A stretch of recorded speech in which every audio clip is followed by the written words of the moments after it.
camera is rolling. Look at me, not at the camera. Gabriel, please tell me, today is the 11th of October, 2018. We're in the house of Gabriel Lichtman. And we are in Los Angeles, California. What's the name of the neighborhood that we're in, the area? Tarzana. And I would like to say before we start the interview that you have already done an interview with Spielberg, with Shoah. That's correct. That's correct, right? Yes. Do you remember what year it was that you did the interview? Not really. Okay. I don't remember. Okay, but that's fine. Yeah. That's fine. So we're going to mostly focus on the War of Independence, Altalena, and your participation in the War of Independence. But before we go that, please explain to me where you were born and what kind of house you were born into and a little bit about your family background. See, I was born in a place in Czechoslovakia, which is called Moldava nad Bodvou. And we were 5 boys. My mother wanted to have a girl, it never happened. So we had 5 boys. And it was a... 5 boys, huh? 5 boys. And what number are you? I'm number 2. You're number 2. Okay. I'm number 2. Which year were you born? 1929. Which month? April. I was born in before Pesach. Right before Pesach. So just before Pesach, right? Yeah, and we are the only one who survived. My older brother and me. Yeah, the other 3 boys, they were gassed in Auschwitz. Yeah, it was a very well-to-do parents, doing all right. What was their profession? What are your parents' names? My father's name was Ernest. Ernest. My mother, Jolanna. And they were also from Slovakia? Well, yeah, they were. Yeah, it was Czechoslovakia. Right, But obviously, Czechoslovakia didn't exist before 1918, right? Correct. So my father, my father was really born in Hungary. Okay. My mother was born in a place where they mainly spoke Slovakian, but she spoke Hungarian also. And this place, in 1938, it changed hands. It became Hungary.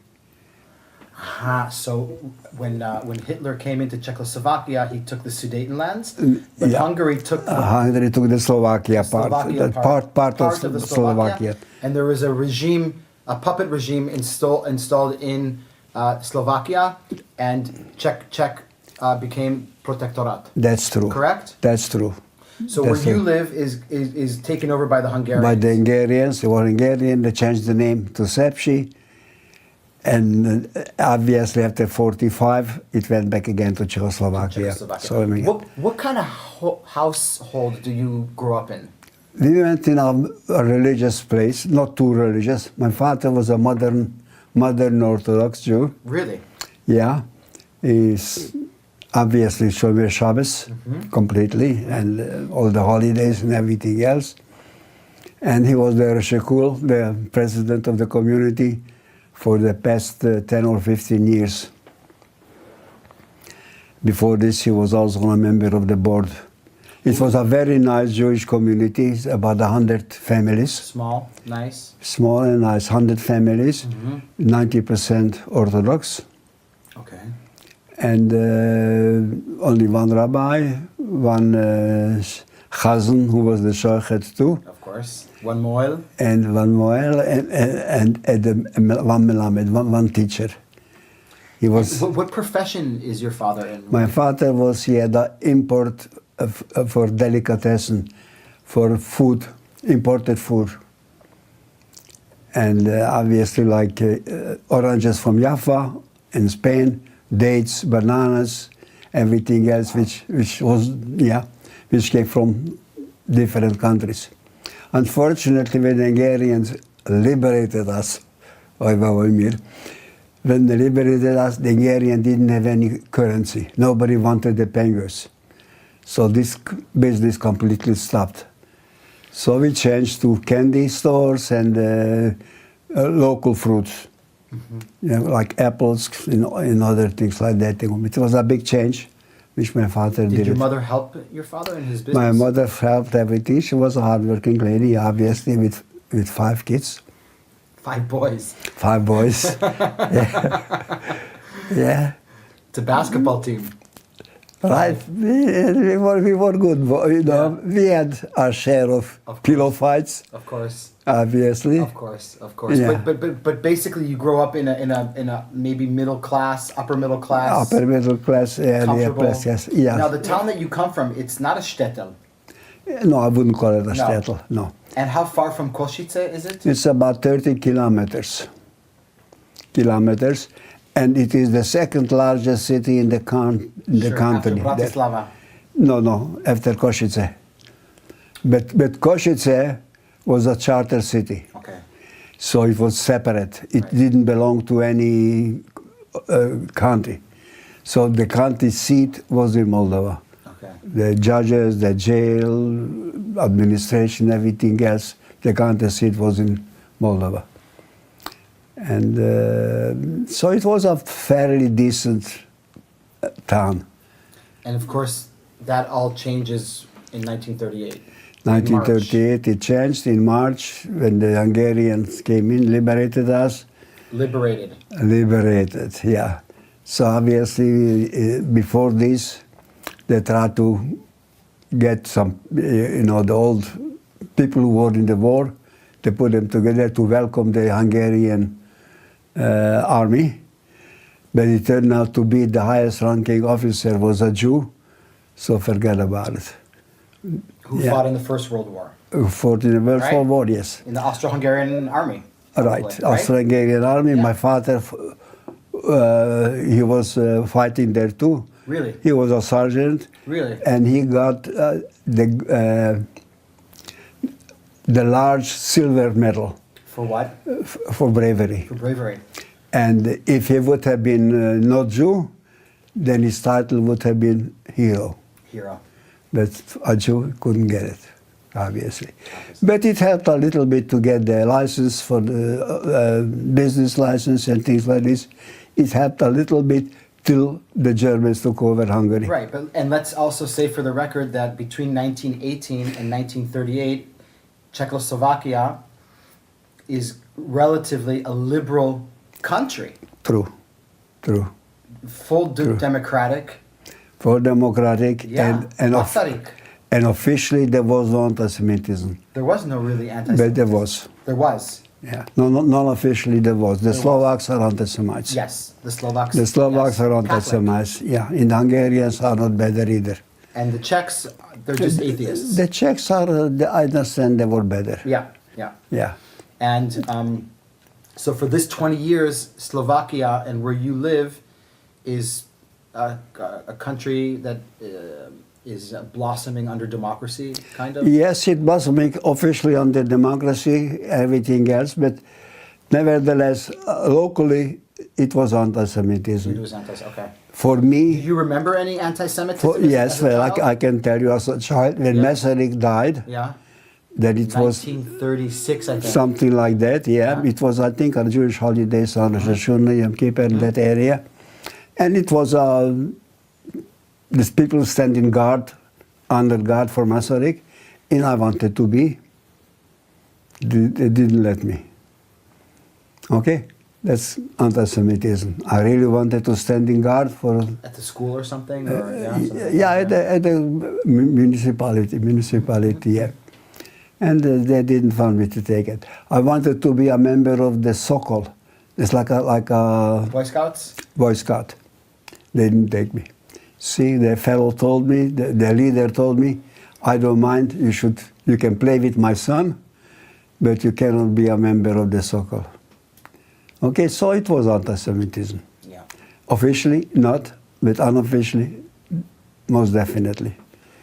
But not nearly as much as it was in Hungary, because Hungary was officially. Hungary. There were the Jewish laws. Of course. There were the Jewish laws, Of course, which changed everything. And just to touch on it a little, you mentioned that your 3 younger siblings did not survive the war. And your parents? My parents did survive. I mean, didn't survive the war. He was beaten to death in Ebensee, and he died in my arms. Who? My father. My mother, she died in the last days of the war when the Russians came in somehow. I don't know how. Apparently she was shot by the Germans because she helped her niece to, she couldn't walk anymore. This was a dead march. I'm sorry I didn't mention it. Okay. A dead march, there was a dead march. Yeah. And my niece, her niece, my cousin, couldn't walk anymore. So my mother put her outside of the street in a bush, and they gave her some food and gave her a blanket. And when she came back to the row, because my mother said, I have 5 kids. 5 kids? Yeah. I have to go home. So when my mother came back to the road to march, she was out of the people, out of the group. She was shot to death. And my cousin survived. Did she? The next day, the Russians came and they found her, and she survived. Tell me about your father. What happened with your father? Well, my father, What year was he killed? in 1945, in February, March, 1945. We were in Ebensee, we just arrived there. Where? Ebensee, concentration camp Ebensee. Where is that? Very few people heard about it because very few people survived. It was the worst camp ever existed. For no question about it. This is a sub camp of Mauthausen. Okay. Yeah, but actually this was at the end of the Dead March. We came all the way up from there from Berlin. They from Berlin called Falkenberg, and we walked from Falkenberg till Pilsen. And this is where my left foot froze, and I couldn't put up shoes, so I was walking without shoes. And then they put us on a train in Pilsen, which there were very, very nice people there. Now, there was a bridge where the train stopped, and people from Pilsen throw bread, luckily to the people who were right there. Really? Yes. Czechs. The Czechs, they were very, very nice. And it was, the people were talking about it, you're going to be liberated here. We have no place to go, we will be liberated here. It was a nice propaganda, didn't work. Looking backwards, this was the time when we should have escaped. Probably 10% of us would have been shot. And you were with your father? I was with my father, with my brother, with my uncle and his son. Okay, your cousin. My cousin, right. The 4 of you. 5. 5. 3 Lichtmans and 2 Berkos. Sure. Yeah. Your older brother. My older brother. What happened with your father? And then when we arrived to different camps, they didn't want to take us. So it always was said, we will be freed, we will be freed. Then we arrived to Ebensee, they took us in. It was already dark. And we were marching, and then some couple took my father. They were 5 a row. We were 5 a row, in a row. And he said, no, it's not 5, and he beat him to death. My father was unconscious, and I took him in. And he was in a different barrack than we were because he was sick. We were pushing. And the next day I decided to declare sick, because I had to declare sick. I had no problem. Because it was stinking. I mean, my foot was in very, very bad shape. And I figured they're going to fix it and I can go back to work. Like it happened in Falkenberg. I lost my finger in Falkenberg. So I went to the so-called hospital, which is an interesting story, but a long one. And I was there for a day. And then they let me out and I went to work. So I thought here in Ebensee will be the same thing. It didn't work that way. Over there, when you went to the hospital, you died. And people died there within 10 days, a week, 2 weeks maximum. I survived from the day when we went in all the way till liberation, which according to the so-called nurses, Jewish nurses, they claim, which is, they live here in Los Angeles, they claim I was the one and only one who survived The hospital. that long in the hospital. What date are you liberated? Do you remember? Well, officially they liberated May 6th, but I saw the first American soldiers May 8th. May 8th. Yeah, May 8th. So Yeah. you were liberated by Patton's army, probably the Third Army. I think Bradley. Bradley, Omar Bradley. Yeah. Omar Bradley, yeah. Patton was in Pilsen. He liberated Pilsen. Actually. It was supposedly Bradley. We're gonna not talk too much about the Holocaust because it is. It is there already, Yeah, right? Yes. Now, after the war ends, and you and your brother survive. Your brother is how much older than you? A year and a half. A year and a half. You guys are close, apparently. Yeah, we were close. His Yeah. name? Andre, Andre. Abraham. Avram. You guys go back home after the war? Yes. Tell me. We back home and we find the home was confiscated by the communists, and they have stores there. And this was the one and only house which was damaged because the military headquarters was in that house. So the Russians did damage our house. This was the one and only house in the town which was damaged. They didn't give me back the house because the people needed for better purpose than for me to live in it. So where were you and your brother living? We were living with my cousin. With your cousin. And do you understand at this time that your little brothers are gone? By that time I know it, right. And your mother? And my mother I found out when I was in the so-called city of Debrecen. And then find somebody from my neighboring village. And I asked him if my mother is home. And I was sure my mother is home because she was quite a strong lady. Yeah. And he said, no, your mother is not home.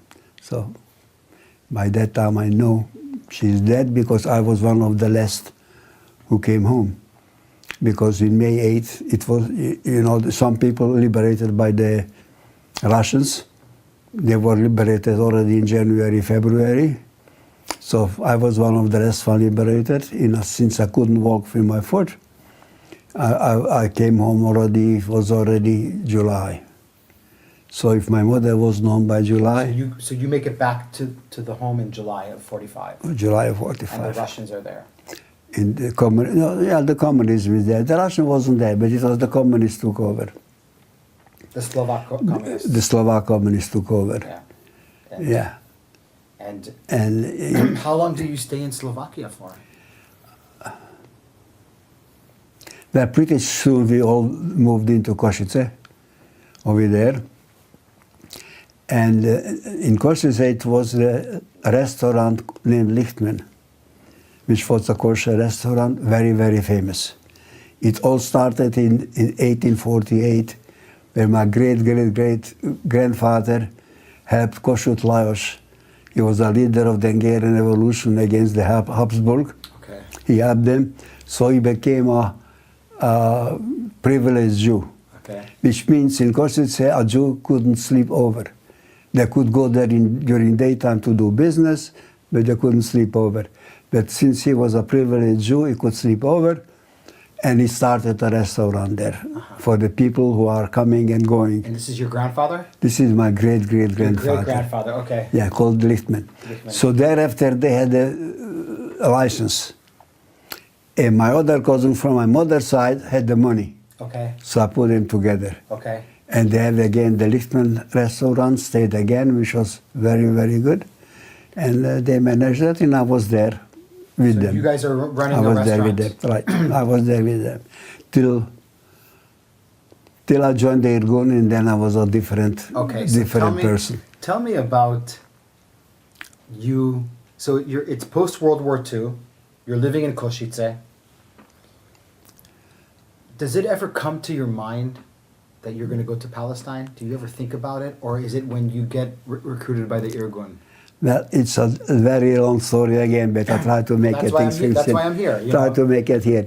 You see, I wanted to come to America.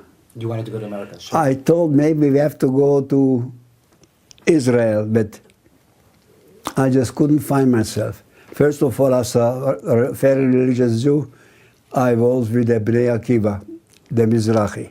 You were. Yeah, When? you were. In Before the war? 1945, 46. You were with Bnei Akiva in It was Bnei Košice? Akiva in Košice. Košice. Right. Really? And one of my cousins was the treasurer of the Mizrahi organization. Okay. And I just couldn't see myself how the hell you're going to get an independent state from Avodah, Torah Avodah. Okay. Yeah. It just didn't get me. You were disillusioned with it? Disillusionment. So we were playing soccer.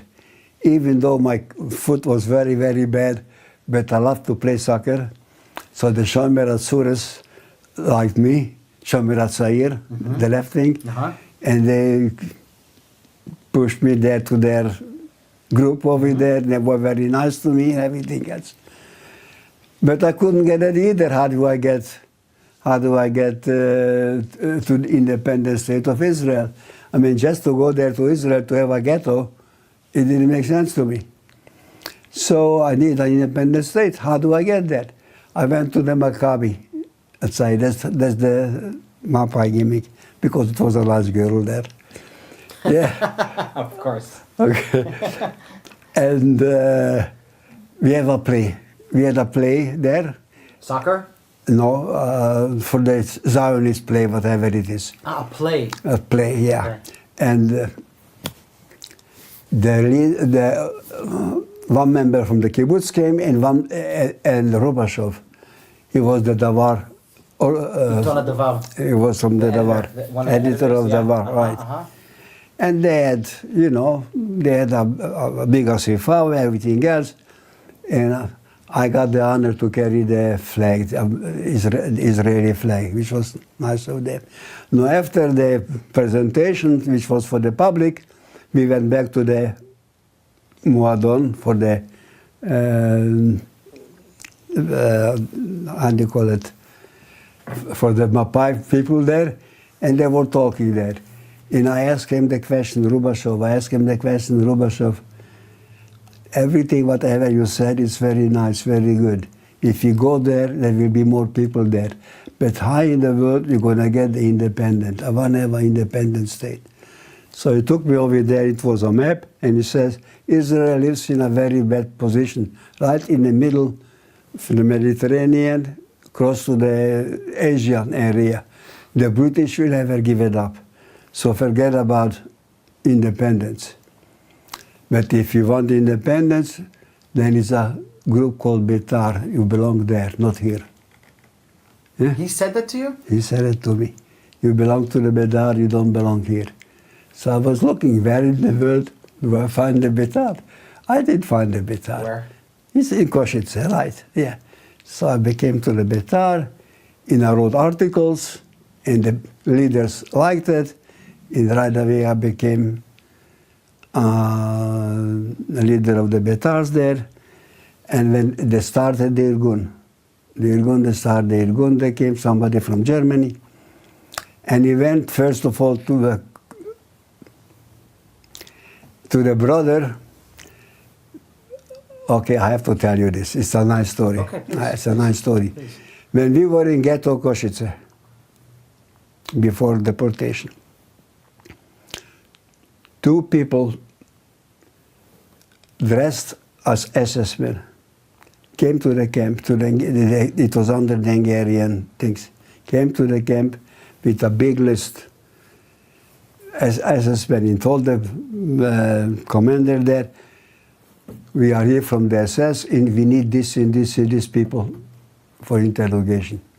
So they got these people, all those people, which was all members of the Betar, and they took him to Budapest. In Budapest, there were safe houses in Budapest, and so most of them survived, except the leader who was there.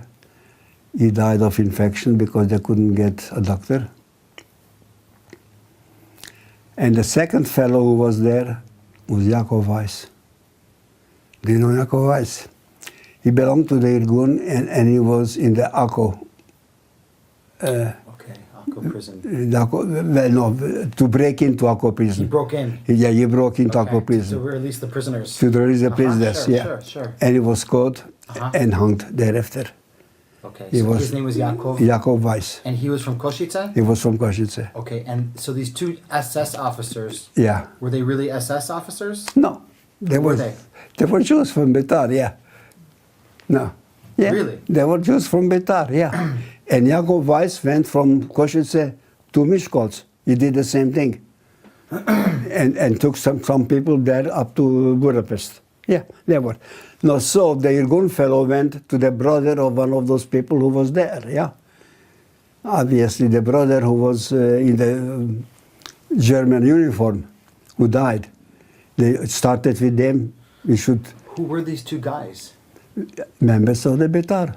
They dressed up as SS units? They're just members of the Betar. And how many people did they take with them? They took him at least about 16 people. 16? Yeah. I've never heard that story. Oh yes, that's a story, yeah. And you were in Košice? But I was not in the Betar. Right, No, but I was not. But you heard about it? I was, Yeah. well, thereafter I know, because when I was in the Betar, Okay. the story was done. Yeah. And then they came to him, the Irgun came to him, he should lead the Irgun in Košice. For some reason it didn't work out. So who led the Irgun in Košice? Because he didn't take it. Who's he? The brother of one of the SS men, Okay. of the so-called SS men. Okay. Yeah, he didn't want it. Do you remember the names of these guys who dressed Tommy up? Freiman is a very good friend of mine. He dressed up as an SS officer? His brother, that's not brother. SS, but Tommy Freiman's brother and Yaakov Weiss.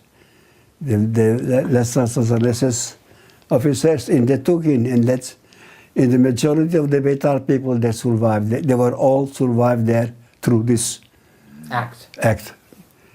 Then, you know, and so then the leader of the Irgun came to me if I want to be there, because based on my writings, I was writing articles. Mm-hmm. What kind of articles were you writing? About Zionism and what's my idea how to get independence. And I was told it is very, very close to Jabotinsky's ideas, which I never heard of Jabotinsky. Right. So that became the leader of the Irgun there in Košice. What year is it? 1940? 1946 already. Getting to Now, isn't 1946. it dangerous for you to be active in Beitar with the communists around? It was far more difficult from the Jewish people, from the Jews, From the left? from the left, far more difficult. Were they In- aggressive towards you? What? Were they aggressive towards you? Well, which only later I found out it was really one of my very best friends who always liked me and adored me and whatever it is. Turned out to be, he was a spy of the Shomer HaTzair. And they know what we're doing, yeah. And at one day I got a letter from them. And it said, the letter said, this time we're writing it in red ink, but next time it will be your blood. They wrote a letter to you. See, next time it Why, will be why blood. were they threatening you? They didn't like the Betar, they didn't like the Irgun, yeah. They didn't like it, yeah, right. That's what happened. Wow. So anyway, Does your brother also join? My brother in the meantime went to Czech to live with some distant cousins. In There, where? in Justin nad Labem. And over there, the Betar wasn't there, mainly the Mizrahi, so he became the member of the Haganah, yeah. Your brother became member of the Haganah? Yeah. Yeah. Yeah. So as the head of Beitar in Košice, what is your job? I was not head of the Betar, I was the only head of the Irgun. The Betar had a different head. Aha, of No. the Irgun. I was the Irgun, head of the Irgun, So not the Betar. what is your job as head of the Irgun in Košice? To mobilize people and to train them a little bit as much as I knew. But then thereafter they sent me to Germany to 6 weeks A very intense training, trained by the Jewish people who were in the brigade. In the Jewish brigade? Jewish brigade, and it was 6 weeks, day and night training. Where in Germany? Heidenheim. Heidenheim, okay. Heidenheim, over there. I was there 6 weeks or 8 weeks, How whatever. many people were with you being trained? Well, I took with me 5 more from Czechoslovakia. And it was altogether about 50 people. Wow, okay. Yeah. And they're training you in sure. like Trained combat, shooting? As much as we get shooting. Of I course, mean, it was limited. Of but as course. much Navigation maybe, defense, defense, Defense, maps, right? Maps. Right, and including sports too, boxing and jiu-jitsu. It was very much in style, you know, all this. So we Did you were some there. water? No, that's okay. I will be all right. So you go to this course in Germany. Goes to the course in Germany, yeah. And I came back. When I came back to Czechoslovakia, I didn't know the leader of the Czechoslovakia organized there a group for course, for exercising in the Tatra Mountains. And one morning day I got a call, you should go to Prague and meet the leader in this hotel. Leader of who? Of the Irgun. Okay, in Which Prague. was in Prague. Early in the morning, I went with an airplane, the first time in my life. Had to meet them, and I arrived to Václavské náměstí. Václavské náměstí, of course, I know that very well. And on the top, you're the horse, on top, the yeah. museum. Right. Yeah. And it is the hotel was very close by, so I went down, and I made one tiny little mistake. I went on the wrong side of the street, Okay. which is no biggie. You can It's a cross good the street. Yeah. May 1st, parade. Yeah, a long parade. But finally, the parade was over, something, whatever it is, and I find the leader in the restaurant, the way he was talked, with 2 other people, one a major from the Czech army and a lieutenant from the Czech army. Do you remember their names? No, I should have remembered the But names. they're Czechoslovakian army. Jews. Jews from the Czechoslovak army. So you're meeting in a restaurant, probably Meeting in the restaurant. like a hospoda, right? Yeah, A hospoda, right. pivo, right? I don't Coffee. know, it was people, but Okay. coffee, yeah. There. What's being discussed at this conversation? The course, what to teach on the course. So they put their ideas, and I put my ideas. I didn't know about it, why I'm being called, but I was called to tell them, so I remembered, obviously, I was just finished the course there, so I remembered most of the things, and I said, there's this and these things we should learn. The end of it, I was sure, I mean, the course, I didn't even dream of it being the course commander. But at the end, he told me, you're going to be the course commander, and the people, the lieutenant and the major will be your assistants. Yeah. Now, who's the head of the Irgun in Prague? I used to know the name, but not Okay. anymore. Okay. Yeah, yeah. He came from Germany. He gave me, but from Poland, yeah. And I didn't like him at the end because he didn't come to Israel. He came to Israel long after the war and after things.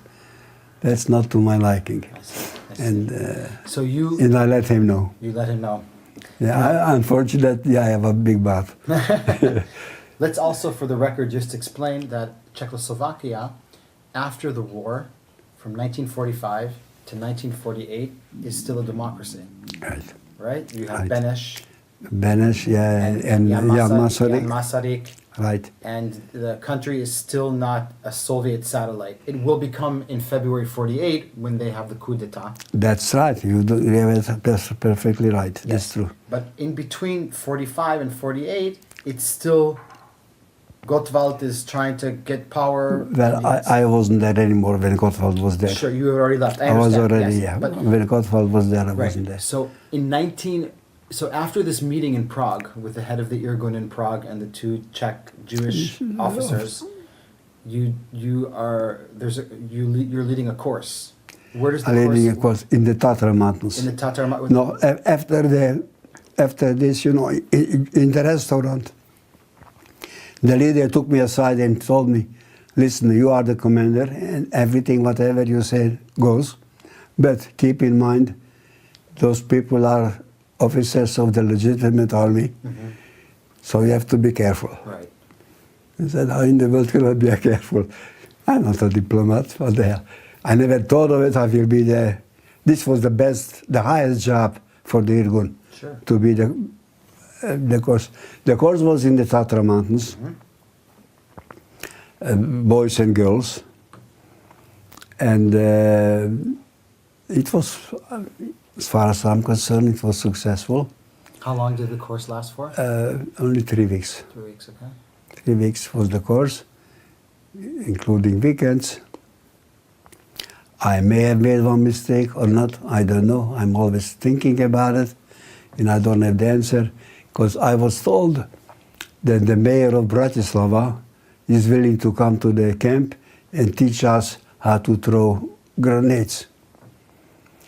And my first reaction was, I don't want to have a communist in my camp. He was a communist? He was also, obviously, Okay. mayor of Bratislava.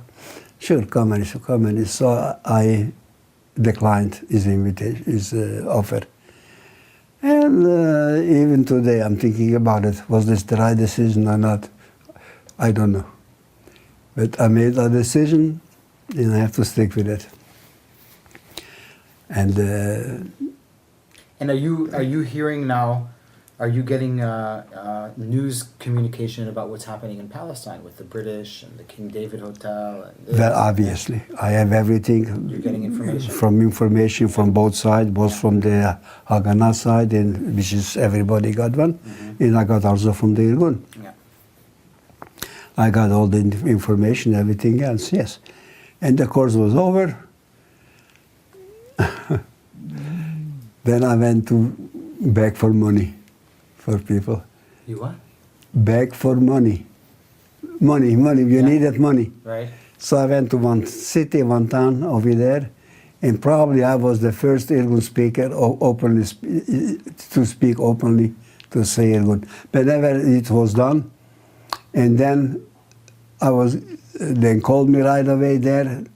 Tomorrow morning you have to be here and here because you're going to Israel and you're going to be the leader of the group.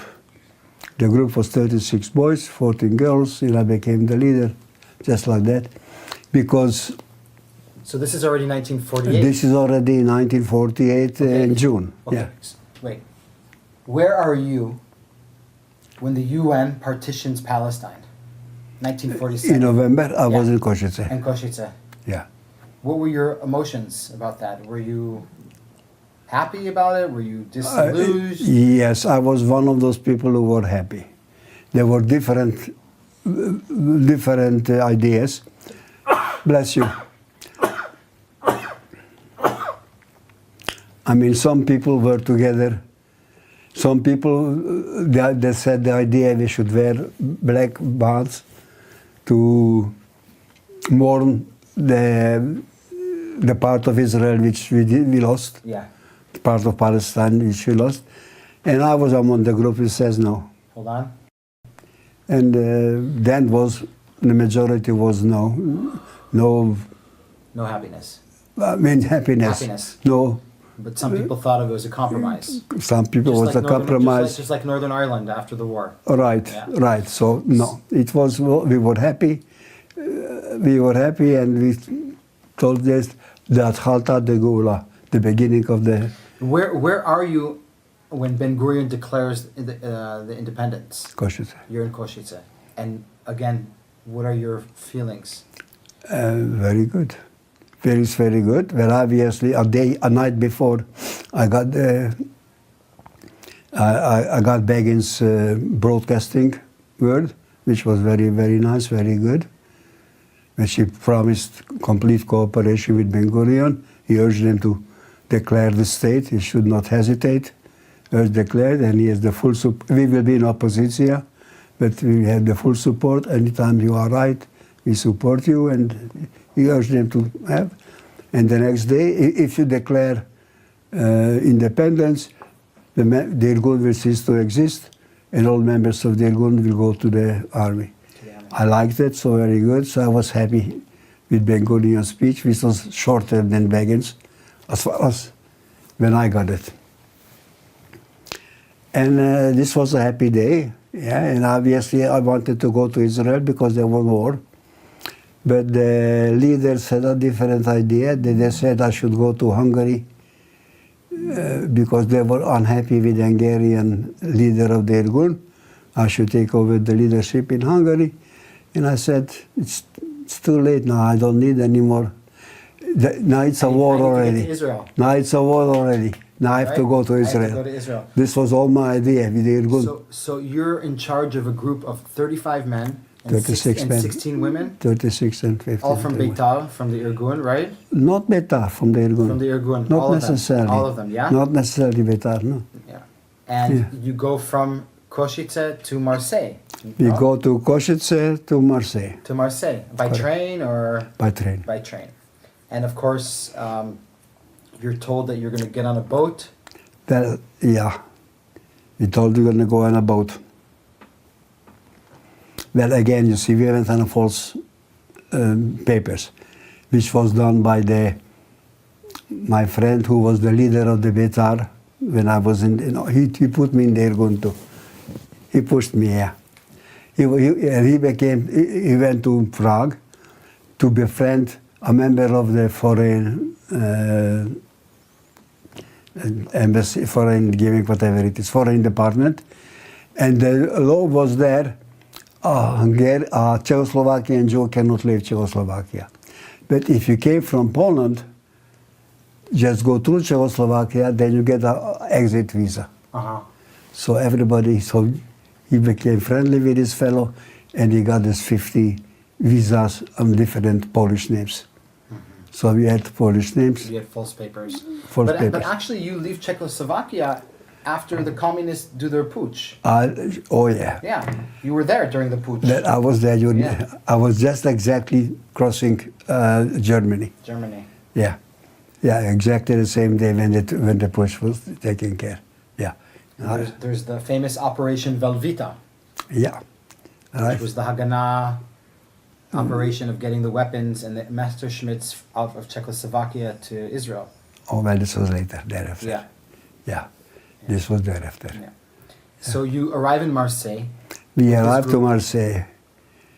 And again, it was a decision which I made, which was luckily all right, but it should not have done. In Paris, 10 people from Belgium came to me and said they want to go to Israel, they should come with me. And I said, you have to go to the leader of the train, which happened to be the leader of Germany, named Shilansky. I'm sure you know the name. Dolf Shilansky? Dolf Shilansky. He was a good friend of mine thereafter. And he said, yes, they went to Shilansky, and Shilansky says no. So I said, if Shilansky says no, why should I say yes? But after long consideration, I agreed they should come with me. Had I known it will be a weapons there, which Shilansky probably knew it. Oh, you didn't know that there was weapons? I didn't know there is weapons. That's how secret it was? That's how secret. I didn't know we had weapons. No. So Shilansky said no because he didn't want them to find out that there's weapons there. He don't know who they are. And he doesn't know who they are. They could be spies, whatever it is. They were just same people from Belgium who wanted to go to Israel. Refugees, yeah? No, not really Belgian people from only Jewish. The leader was from Poland. Yeah, Jewish. So they were Holocaust survivors who wanted to... The Holocaust survivor wanted to Israel. And this was my thing is, who am I to decline somebody who wants to go to Israel? Right. So I asked them, okay, come with me, and they glued to me. Okay. They never left. Okay. We went to the army together for a long time. Okay, and anyway, so I made the decision, and which I wouldn't have made today if I would have known there is a weapon involved. Luckily, it didn't harm. It was good. And so we went to Marseille. We went in a camp outside of Marseille to wait till the ship is ready. And then we embarked on the ship. Now, on the ship, there's also about 1,000 refugees? 900 some. 900, right? Yeah. Mostly from where? Well, the mostly was from Germany. Germany. German Jews? Not German Jews. Oh, from DP camps. From DP Yeah, camps. okay. The majority was German Jews. The second majority was Italy. Okay. And then small groups here, small groups, including mine, which Did you know about the Cuban Jews that were on board? No. No. Okay. I didn't know about the Okay. Cuban Jews. Yeah. I didn't know about the Cuban Jews, no. Also from the Irgun. Yeah. Yeah. Yeah, I know. Over there I met Yeah. I met my leader from the camp, Okay. from the German camp. Yeah, he was there. He was the leadership. Yeah. Josef Kramerman. He introduced me to Lemkin. So on the ship, when does the ship leave Marseille? Beginning of June? Well, I think we arrived on the 24th. Yeah. I think so. It's Okay. 24th. So it was about 6-7 days before. And it's a big ship. It's an invasion ship, an old ship which was in the D-Day.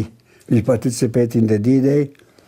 I think the commander was a Jew, Monroe Fine. His name was Monroe Fine, this I remember. And we went, obviously, and we were not allowed to go on the top of the ship during daytime Right. because it was still, it was Svitat Neshek already, on There was a ceasefire. ceasefire, Right. but the condition was no people can get in and no weapons can get in. Right. Now, just for the record, tell me the name of the ship. Altalena. Named the ship Altalena, which was named after Jabotinsky's Signature name. signature name. Right? Right. Altalena. Right. Okay. And do you know, while the ship is sailing to Israel, do you personally, you don't even know that there's weapons on there? You don't know? Well, I know it already then because there were all crates over there. We were sleeping on top of the crates. Okay. Yeah, there was a no lot of- mattresses. Was there a lot of weapons there? A lot of weapons. A lot of weapons. I don't know what was in it, but there were a lot of crates. And that took a long time. That's the reason we were there in Marseille even a day or so longer, because it took him a long time To load it. to load it. Now, Was are you play. aware that while your boat, while the Altalena is going in towards Israel, that the Irgun and the Haganah are negotiating about I wasn't aware at that time, no. anything, nothing? At that time, Because nothing. they were negotiating Yeah. 20% No to time. us, 80%. Yeah, it was was like a negotiating. whole thing. Right, yeah. You had no idea I had no idea about it at that time. at that time. No. The ship arrives in Kfar Vitkin, Right. right? Kibbutz, Mapai Kibbutz. Yeah, right? And that's where all the refugees get off, correct? Right. The 900 Right. refugees. Right. A few of them remained, stayed in the ship. Yeah. What happened? Hmm? What happened in Kfar Vitkin? Well, unfortunately, I don't know too much because we were right on the front of the ship. So we were the first one who went out. After Begin came in, you see, I remember I recognized Begin right away with a green jacket, sword jacket, and I didn't care for this mustache, yeah, and things this, but I recognized him for the pictures Did you did uh, there was the first time you saw him? in person. Yeah. And I screamed, Yechi Begin, and then the whole ship, Yechi Begin. It went all the way down there, and he was jumping from crate to crate till going up to the Begin. Yeah, was jumping on the crates like a little boy. Happy there, yeah. And we went down, and he says, quick, quick, quick, go down. Everybody was quick to empty the ship before the so-called British recognized it, or the United Nations. And when you're going down the stairs, there were some people there holding weapons. Yeah. And when we arrived, we went also quick, quick, quick. So I went down, kissed the sand, like every Jew does when you go to Israel. And then I said, something is wrong. I just don't like it. And I didn't like it, the fact that the armed people were standing there and the other people was running schnell, quick, quick, quick, quick. So I made to Germany. So very difficultly I went back to the ship.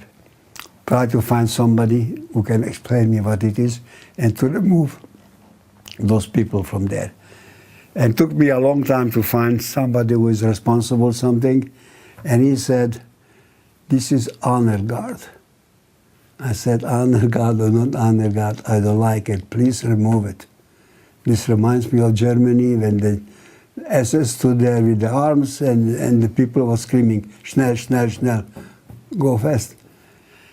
By the time we were talking here, we were talking there, and at that time I knew already then Meridor was arrested.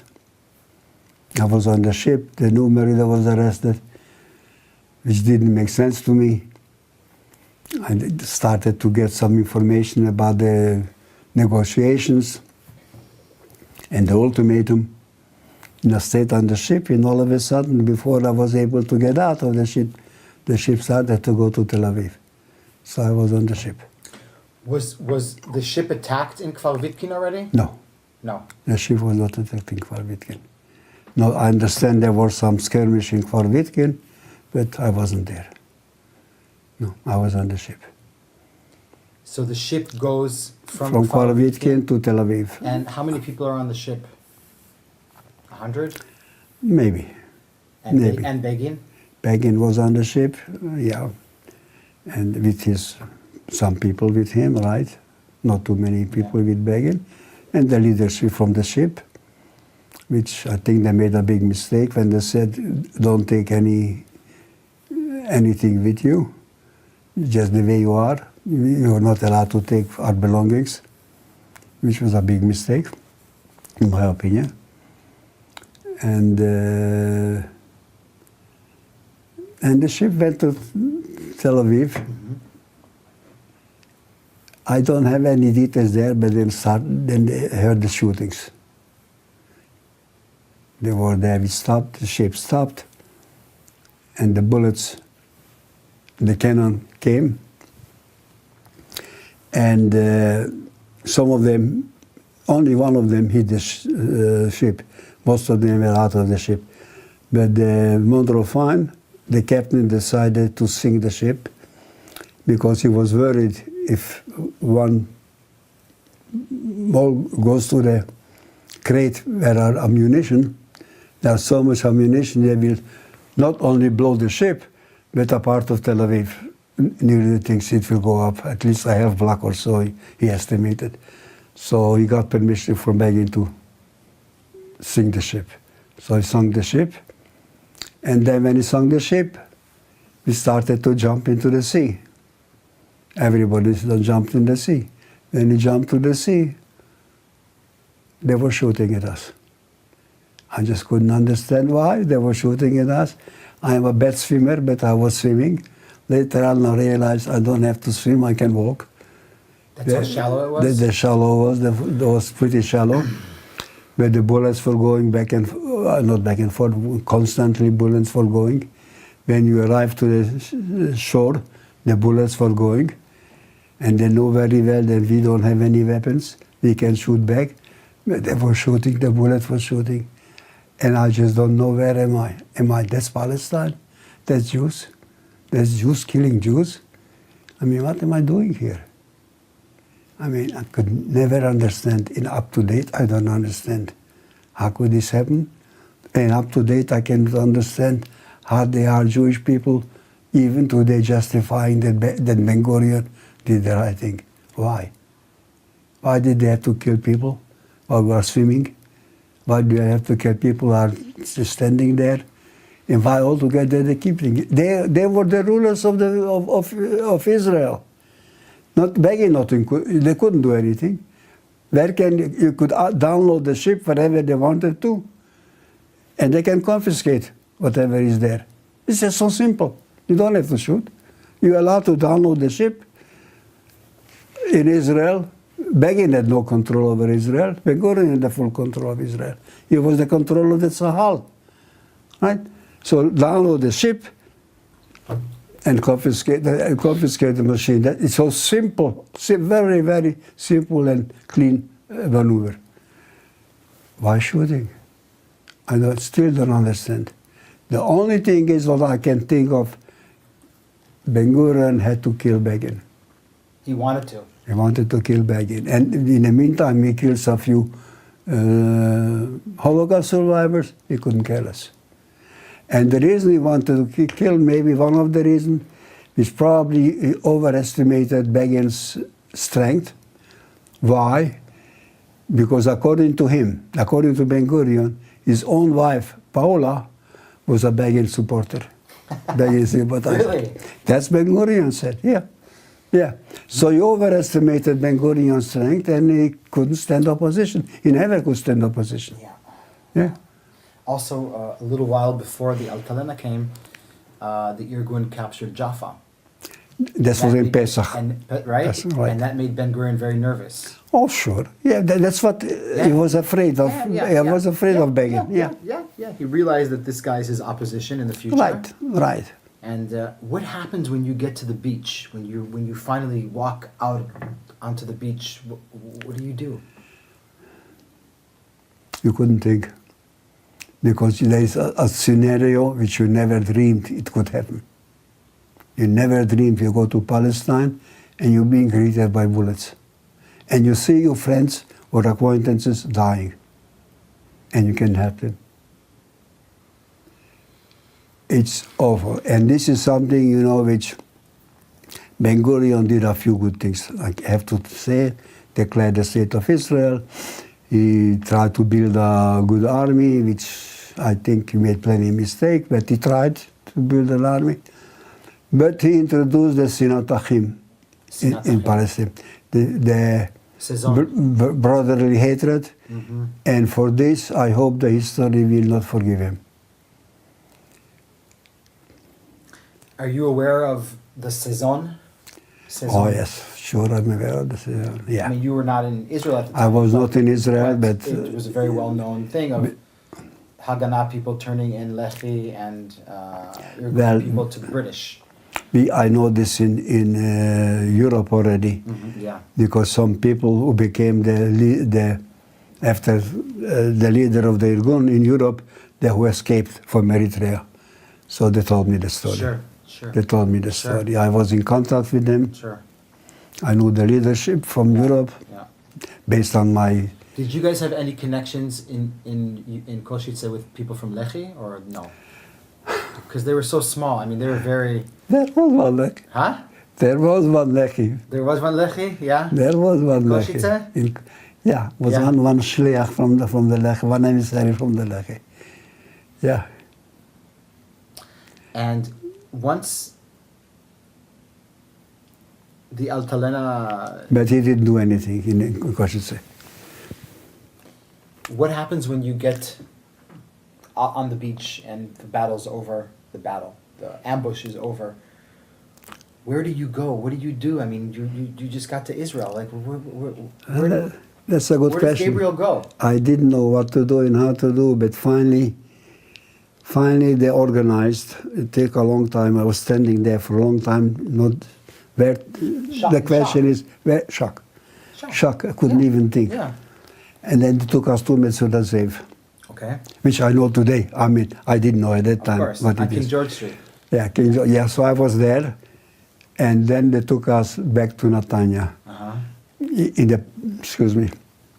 the Pardes, where my group was there and all the other people were there. I met them. You told them what happened? I'm sure I told them what happened, and they were unbelievable. It's just impossible. And they told me the story about Kfar Vitkin, what happened there, which they didn't know too much. But they did hear some shootings. It was some shootings, it was some dead from both sides. And but they didn't know any details. So we were there for a few hours, and then the people from Netanya came. Mm-hmm. And they said, we have news, we have information that the Haganah will come here and arrest you all. And in fact, they are in killing mood, and most likely they're going to kill a few of you. So we have to liquidate the Pardes, and everybody goes to somebody in Netanya. Netanya was in those days mainly either you were a member of the Irgun or a sympathizer of the Irgun. Yeah, Netanya was a stronghold? Netanya was a stronghold. Okay. Almost everybody Okay. was good to the Okay. Irgun. I was lucky enough to find a man from Kosice, yeah, Who lived in Netanya? from Netanya, right? He had a kiosk Uh-huh. in the middle of the town, Mhm. and he took us 3 people in. Into his house? Into his house. Yeah. Me, my cousin, and a good friend of mine. Uh-huh. We went there, and everybody else was taken to someplace. Was sleeping on the floor, but they had a nice, good meal and everything else. And I told my people, tomorrow at 10 o'clock, I will be at the kiosk. Everybody, a small town. I told them, just look for the little kiosk. Everybody knows where it is. But don't come too many of them, only one at a time, and spread out. Don't be more than 2 people at once. Just spread out, and if I have any news, I tell you what to do. So we were there. In the morning, 10 o'clock, I didn't hear anything, didn't get any contact with anybody. But by 4 o'clock, I was told we're going to go to Tel Aviv.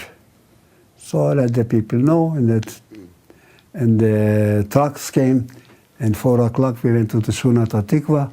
It was a camp there with military camp. It was there temporarily done, and that's what we stayed for a day or so. The following day, Begin came, he had a speech. Yeah, how to get into the army, and yeah, he says get to the army, and you will swear allegiance to the government of Israel, which is proper. It has to be done. That's nothing. That's the right way to do, and so forth and so on. So the next day, we went to the army. Everybody went to the army. Televinsky? What? Televinsky? Where did you go? What army base? Bet Lead. Bet Lead, okay. We went to first in Tel Aviv. Uh-huh. Tel Aviv to went to Bet Lead. to went to the doctor's checkup, yeah. Mm-hmm. And mine doctor's checkup didn't work out all right. No, it didn't? Didn't want to take Because me. of your foot? My foot. Didn't want to take me. And I begged them, yes, take whatever it is, I'm all right, I can do it. So finally they invited 2 more doctors, and the verdict was 2 for 1. I can go to the army. So I was enlisted, went to the army. Where are you sent? Well, as soon as I came out from the building, Eli was there. He was the second in command for Europe. Eli Fernstein, yeah, Eli. Second in command? Second in command for Europe, yeah. Okay. And I know him very well. Okay. He saw me there, he says, he took me aside and he introduced me to the company commander. He says, he's the platoon commander. I'm the platoon commander. So take your people, all the Czech people, and the 10 people from Belgium, and we went into the army there, okay? Who is the company commander? He's the one who the last few days, from the May 14th, whatever it is, a train came from Jerusalem with weapons. And he and his people stopped the train in Pardes Chana and downloaded the weapons. Unfortunately, not too much, because they didn't have too much time. Who was the train for? The train went from Jerusalem to the ship, to Haifa, the weapons. They liquidated, the English liquidated their bases. Okay. Right? So the weapons went from Jerusalem, whatever it is, to the Haifa port. In Pardes Chana, he stopped the plane, and whatever, he didn't have enough people, he claims, he didn't have enough trucks, but whatever he had, He took. He took. You see, by the time the trucks came back, the British army was there, full force, so they couldn't do anything. So this was my company commander, and we went to Bet Lead. And very nice, very good. The first time in my life, I went into the officers' mess. The first time in, I don't know, many, many weeks, I could sit down and eat at the table properly. And I was thinking maybe I'm going to have a good night's sleep.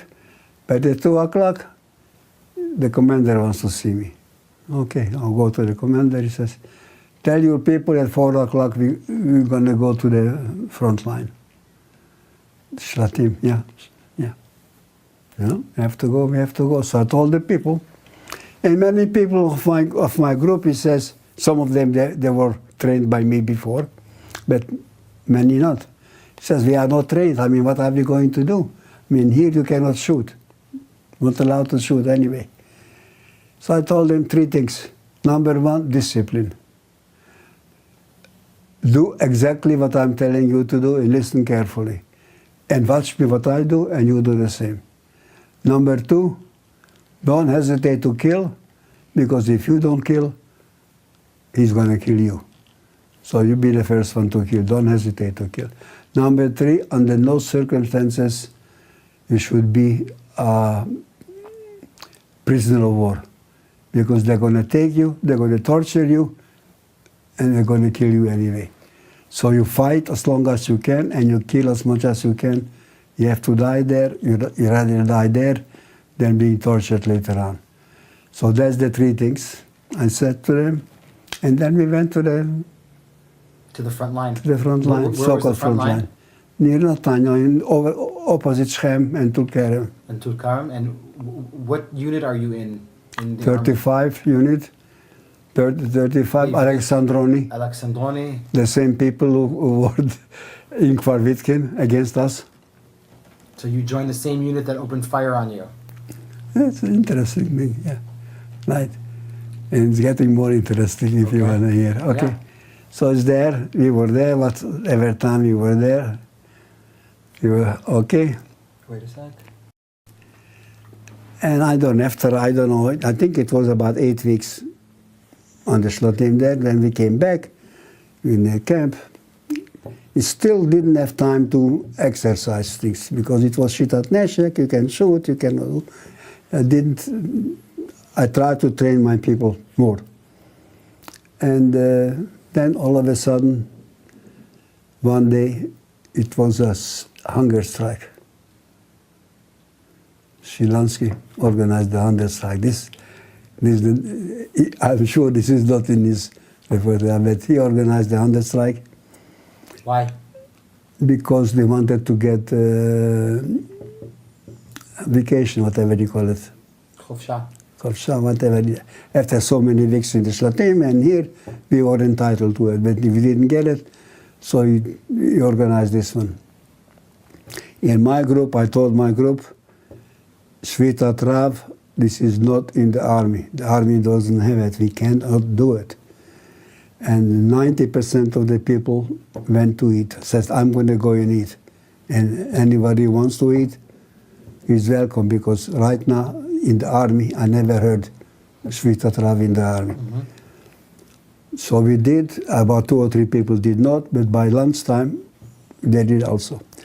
So obviously the next day, they took away all the other ktsinim and sergeants. Everything was taken away. I don't know where they took away. I stayed, but I didn't know what to do. I didn't have any position for me, because they brought some new people. They took my job. For a while,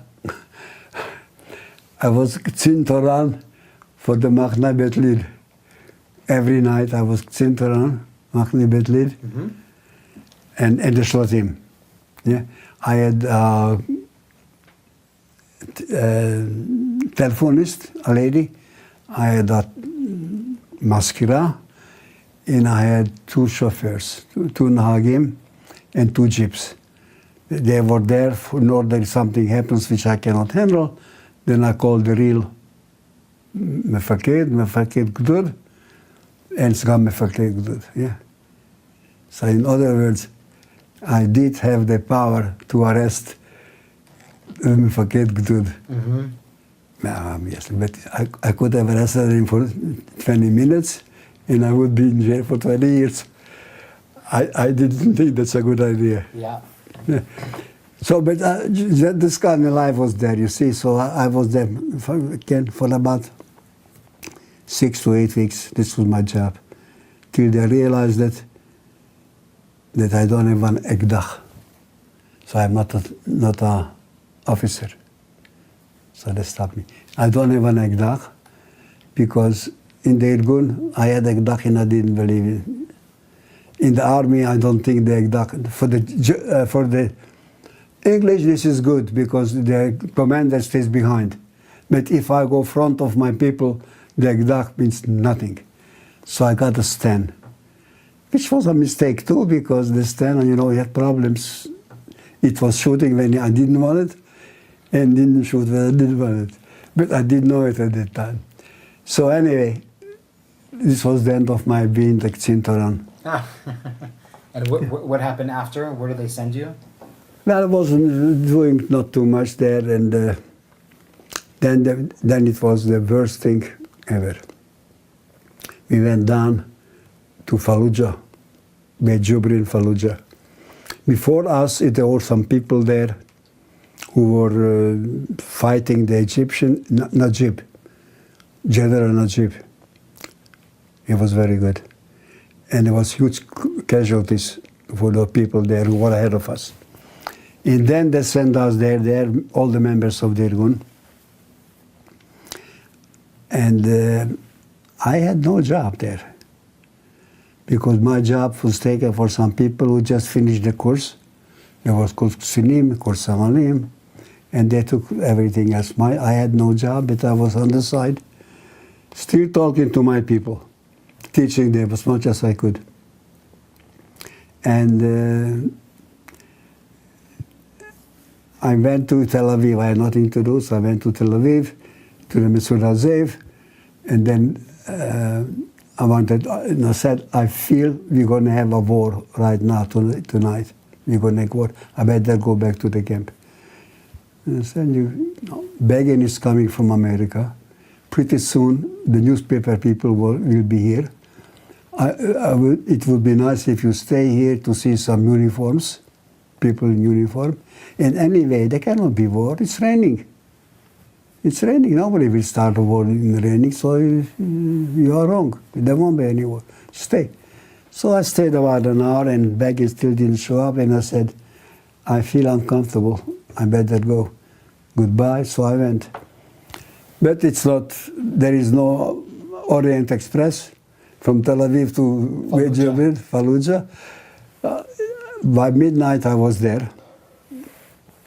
But I just went to the headquarters. I couldn't get to my group, to my unit there. And on the way, I found a camel. So I called my people there and I told them I have a camel and I don't feel like going tonight up over because some people may think I am an Arab with a camel. Sure. They didn't like my call. And I did know already the war was over by that time. It was still some shooting, but the thing was over already. It was raining, and they couldn't get any ammunition, the people there. It was 280 people dead or seriously wounded. My Machlaka group, the K'tzin was killed, the Samal was killed. So my Samal was Samal, when I was the K'tzin, he took over. And my Machlaka absolutely survived, completely survived. And there's only one fellow named Waltman, who was the tallest, who got something in his... He was wearing a helmet, but it went through, something went through, we don't know what it was, either a bullet or a sharpener. Grenade, part of the grenade. It went in on the left side and his right side was paralyzed. He couldn't do anything with his right hand. He was the one and only casualty. He was a very, very nice fellow. He took it in stride. He never complained. And I was in touch with him even when I was in America for about 2, 3, 4 years. Very nice fellow. And so we were the only one who survived. All the rest, they all died. Either died, most of them died. Over 180 died and maybe 100 wounded. Very, very, very bad. And the parents came, and I remember the parents came to see what it is. And we had a list of the people who survived, very short list. And I told them, this is just a partial list. Just because you don't find your son's name here, doesn't mean, don't panic. They still could be alive, they still could be in the hospital or something, you know, it's just a partial list. Though I know for sure this is the list. I knew I better try to tell them something. They did not believe me. Most of them did. It was very, very bad. Anyway, the next day, the fellow came, my previous commander, came with a motorcycle with a side seat. And he said, I'm looking for you. I was told you are here, and I was looking for you. Jump into the seat, and over there is a machine gun, and you're going to shoot. What is it? What are you doing to me? He said, I have 6 or 8 people from my group. They are in a cave, or a makeshift cave, and they are afraid to get out because they're going to be seen by the Egyptian and kill them. And so what we're going to do, he says, this is a little hill here, I figured it out here, and I'm going to drive the car like back and forth, you know, and you're going to shoot in order the Egyptians should take their aim at us. In the meantime, my people can escape. I told them, you are crazy. He says, you are not the first one who's telling it to me. I heard that before, but we have to do it. He says, I just don't see, huh? That's not for you to see. Jump into the seat and do exactly what I'm telling you to do. So I jumped into the seat, and I took the stupid machine gun, and he prepared a little gimme where I could keep the bullets going straight. He was pretty good, prepared it. So I was shooting, and he was going like crazy. And after 10 minutes, which looked like about an hour or two, we stopped. He says, I just have news, the people survived, the people escaped. So, thank God. He says, I don't have time to have coffee with you now, but I'll see you later. And that was the end of the things. The very end of the thing is, the next day, the United Nations came and liquidated the Egyptian camps according to the Rhodes Agreement. Yeah. So it had all those things was unnecessary because it was signed by the Egyptians, the Rhodes Agreement, that they're going to go out. I don't know why Ben-Gurion did it. And I don't know, maybe Ben-Gurion wanted to find out if this new Ktsinim are good. But it's not enough for the Ktsinim being good. You have to still teach people. You have to have immunim with them. You just can't, just because the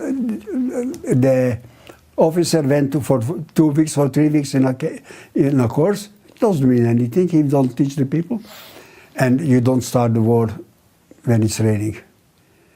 You cannot start in Israel a war when it's raining. It is, people cannot advance.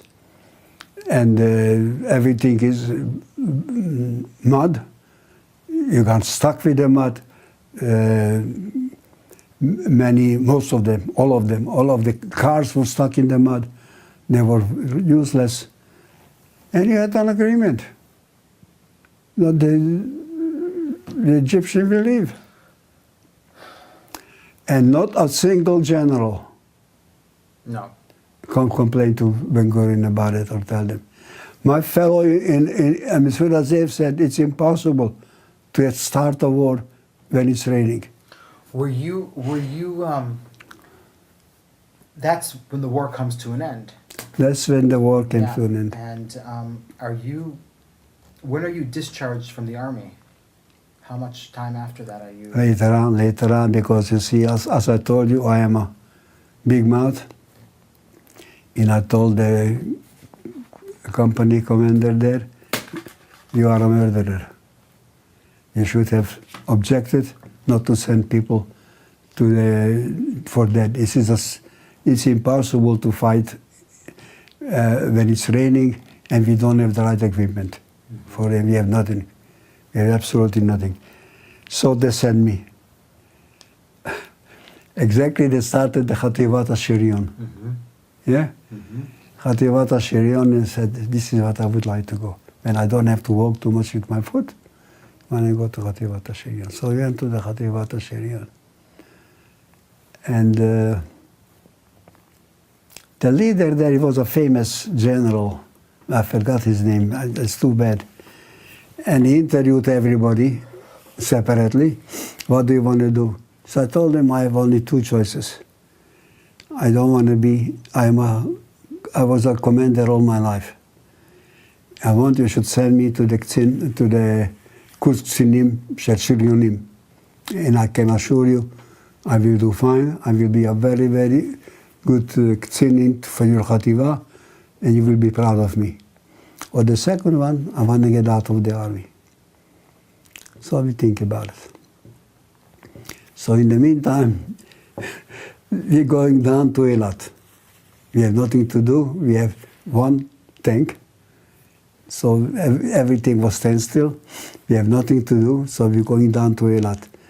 On the way to Eilat, you have to go to Marat Akravim, whatever it is.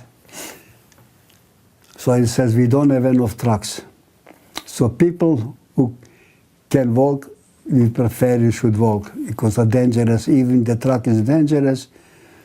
Our drivers are not the best in the world. It's dangerous. But I have no choice. I cannot walk, Marat Akravim. So I went to the doctor. Now, here we go. In the kitchen there is a Hungarian girl, which I liked, the doctor liked, and the Ksin Tarbut liked her. And the Ksin Tarbut set up the meetings right next to the kitchen. And I went to the meetings to study better Hebrew.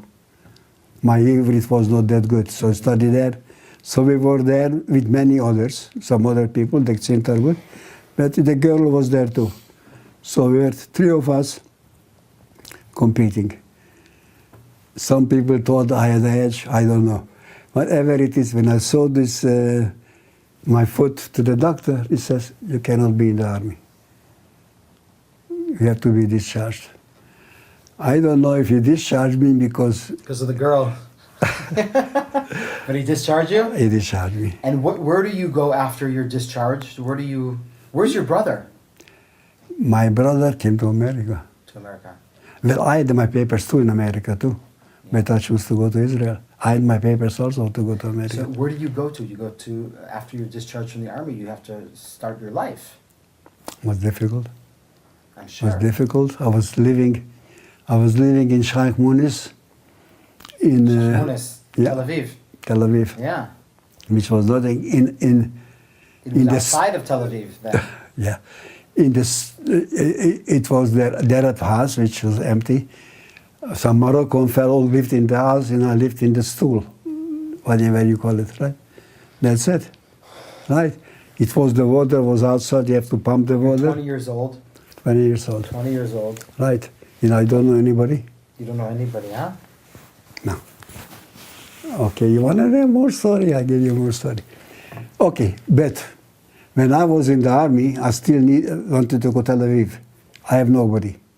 I mean, people from Israel, they went to Tel Aviv, they went home, they had cooked meat, homemade meat, Sure. And they slept in his own bed, whatever it is. I went to Tel Aviv, I had to pay for food. I had to pay where to sleep. In the army, in the camp, I had free. Right. But here in Tel Aviv, I had to pay for everything. Right. From where? Right. I came with Altalena. Yeah. Whatever I had is in the sea. In the sea. Yeah. So I went to the Lishkat unemployment there. And was one fellow over there was exactly from Bratislava. From Bratislava he was there. Anytime I asked for work, he gave me work. Mainly cement. In the cement work, that was that way. You are not working by the hour. This and this has to be done. As soon as you finish, you get paid for 8 hours. So we pushed each other. Heavy work for me. And we finished the things, and I got the money. Unfortunately, most of the money went for gasoz and for dinner, and still had to pay for accommodation. Sure. But I was in Tel Aviv. Okay. Now when I came out from the army, he gave me some jobs. Okay? In the meantime, I organized a meeting of Jabotinsky, disciples of Jabotinsky.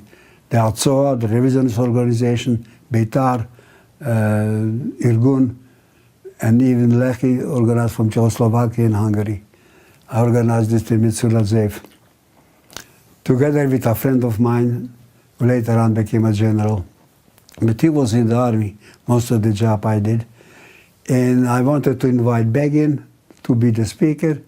But the people there told me, don't invite Begin. Begin has enough exposure. But Meridor doesn't have any exposure. Meridor was just gone. Yeah. Invite Meridor. So I invited Meridor. And it was very, very successful, the meeting. And I was the MC. Meridor liked it. Everybody was happy. At the end of the meeting, I had 280 names and addresses, which I gave to Yutan. Yutan was the Secretary General at that time. And he was crazy about it, because the Irgun didn't have any names, because it was secret. Underground. Underground, so it didn't have names. So all of a sudden, here he has 280 names. So he loved me. Okay, so it was here, there and there.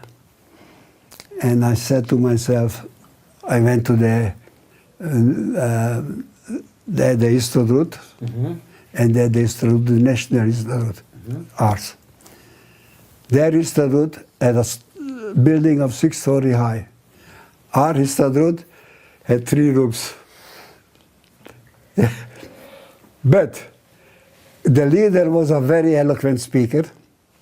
They had a beautiful leatherhead. And above all, they had a beautiful secretary. Everything was nice and good, except they didn't have any jobs. No jobs whatsoever. No jobs. Nobody would give them no jobs. Jobs whatsoever. No jobs. If you were a Beitar or Irgun or Lechi, you couldn't find work. Absolutely right? no jobs. Right. So I had You had to have the Pinkas Adom. That's it. Right? You have to have the big. Because the first question was not what you know.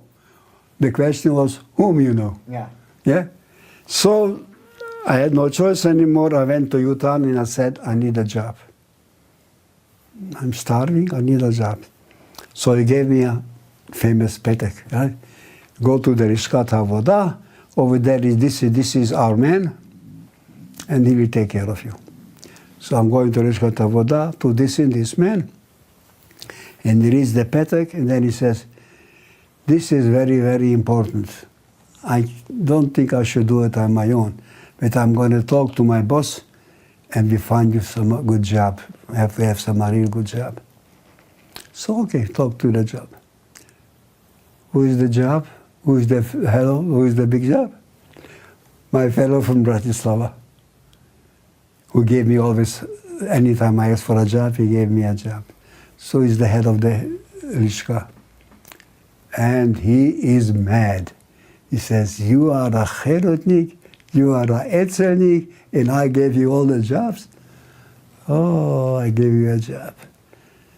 So he gave me a job to sweep the Park Hotel. I don't know if you remember Park Hotel. In the morning, at 4 o'clock in the morning, you had to sweep the hotel and clean the toilet and so forth and so on. So this was my job. But for how long? Well, it would have been as long as I wanted to. But even there, you see, they didn't give me any, they wanted I should join their union. And I said, how can I join the union if you don't give me any tips? They don't put me into the tips. One day the boss came to me and he says, if I buy you an overall and the paint, there is the way you go down to the cellar, there is a few paints there, would you paint it? I said, in my mind, I said, the fellow is paying me 8 hours. I have to work for 8 hours. Sure. He says, sure, I'm going to do it. Because whatever my job I did it between 4 o'clock and 7 o'clock. And thereafter, I had nothing to do. I was just moving around till finally I find some two ladies, and I help them to clean their house. And for this, when they were in charge in the evening, they know which rooms are empty. They let me sleep in one of the rooms at night. Yeah. Yeah. But the boss asked me to do this. I said I do it. As soon as I started to paint, the union came, "Are you a painter?" I said, "No, I'm not. You cannot paint." So this was done with my friends of the union, of the Institute. Anyway, I didn't like the job, obviously. And then I heard they're looking for a Mahsanai in the Tzibur Public Works in Tel Aviv. So I'm going there. I'm going there with dirty clothes. And there are 3 or 4 people with a nice suit in Aniva and everything else. I tell myself, what the hell chance do I have here? Yeah, I have no chance. But I'm there, so what do I have to lose? I went there, and just so happened the fellow who interviewed me, the chief engineer, was Hungarian. And he said, "Okay, everything is fine, but you are too young, and can you take care of people? I mean, you're going to be about 7 or 8 people under you."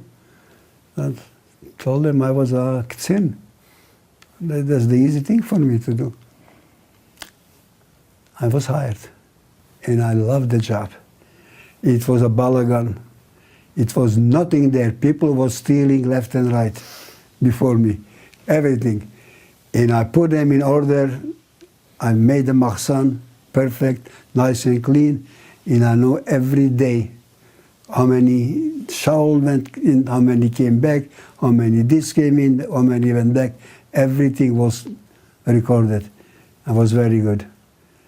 But then I got a taxi from an uncle from me died here in the United States, and it was enough money to get me a taxi. So you That's another story. I was a taxi driver. For how long? Not too long. Not too long? Not too long. What year do you eventually come to the United States? 57. 57. So you were in Israel for 9 years? 9 years, huh? And all the time in Tel Aviv? Mm.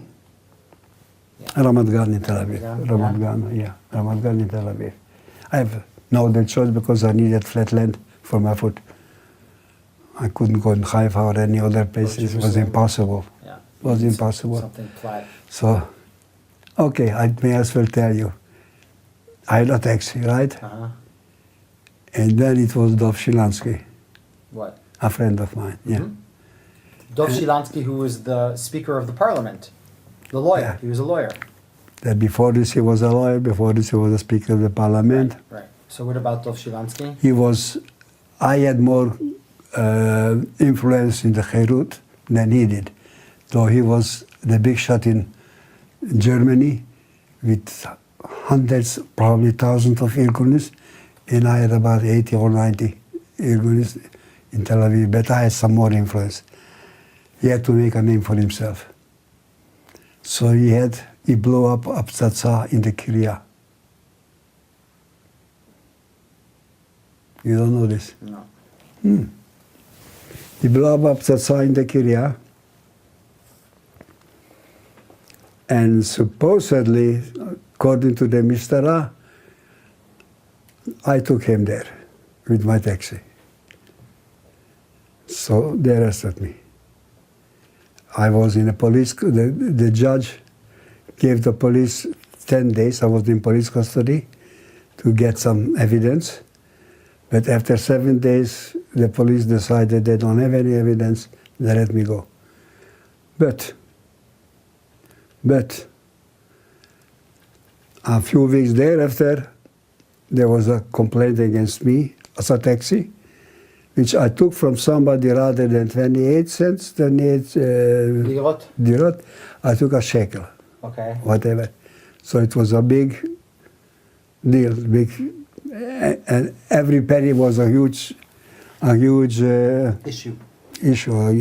penalty, Yeah. huge penalty. So we went to the shofet. By that time, I didn't have any money for a lawyer because I paid for the previous lawyer everything. Whatever I had, he asked for it. So I was my own lawyer. And I asked some questions. I told them, is it possible? Then you're mistaking the numbers because I have 4 numbers and really there is a taxi which looks exactly like mine, but there's only 3 numbers. Is it possible? The same numbers. He didn't ask, he said, I don't know. So the chauffeur took over the questioning and he says, I don't know. I'm not so sure if this was the taxi or somebody else. So the chauffeur said, if you don't know, I cannot find them guilty. But he told me, so I'm not guilty, fine. But he told me, I'm afraid you better sell the taxi. Because I'm afraid pretty soon you will be next to me again, and at that time I won't be able to help you. Because he realized this is politics. There is no way I took a shekel instead of 28 cents.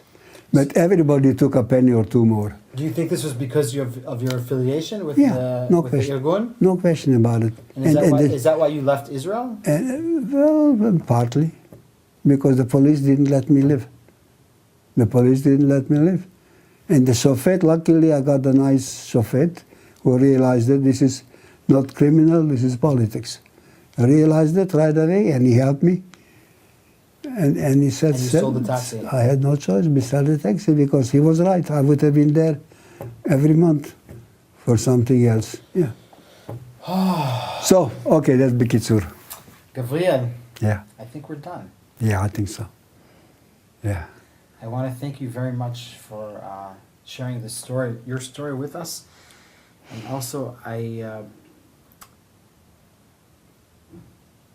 want to tell you that unfortunately you were part of one of the most tragic parts of the Altalena, which was just a very tragic event. Well, it was tragic then, and it's tragic today. And as long as I live, I will never understand why Jewish people can justify that Ben Gurion did the right thing. Yeah. I can't understand anybody believing in it. I think if Begin would have shot Arabs who are swimming in the sea Yeah. and trying to get ashore, Yeah. I think they would crucify him. But the Jew can kill the Jew. Thank you. תודה.